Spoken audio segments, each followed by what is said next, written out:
let me get to the subject. Short of time. If I was Ed Miliband, and I'm writing a biography of him, I'm doing so much reading about his background, sometimes I feel like I am him, and that's a weird feeling. If I was Ed Miliband, John, forgive me, let me imagine I was Ed Miliband for a day. What I would do is on Monday morning I would hold a press conference in Church House in Westminster. I would invite all of the press, broadcasters, TV cameras, lobby journalists. I would stand at a podium like this, and I would flank myself with three men. Joseph Stiglitz, Paul Krugman, and Christopher Pissarides. And I would then invite Joseph Stiglitz, the 2001 Nobel Prize winner for economics, to step forward and address the press. And he would say, as he said to me in an interview in February last year, "You're crazy. The debt situation has been worse in other countries at other times. This is all scaremongering. It's out of touch with reality. Under the current framework, these cuts will lead to higher unemployment."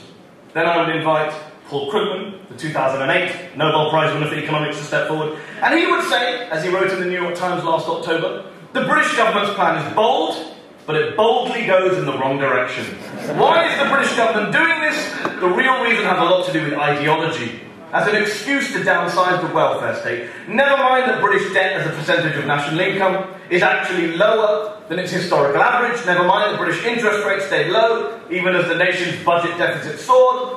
So what happens now? Maybe Britain will get lucky, something will come along to rescue the economy, but the best guess is that Britain in 2011 will look like Britain in 1931. Then I would invite Christopher Pissarides, 2010 Nobel Prize winner for economics, and he would say at this podium, as he wrote in the Mirror last October, "The Chancellor is taking risks with the recovery. These risks were not necessary at this point. He could have outlined a clear deficit reduction plan over the next 5 years, postponing more of the cuts until the recovery had become less fragile, and his unwillingness to further tax the well-off is inevitably necessitating more cuts to benefits just when the jobless need them most." And once these three men had spoken, I, as Ed Miliband, would step forward, stare into the barrel of the nearest camera, and I would say, "Which of these three men, Mr. Cameron, are you calling a deficit denier? Which of these three men...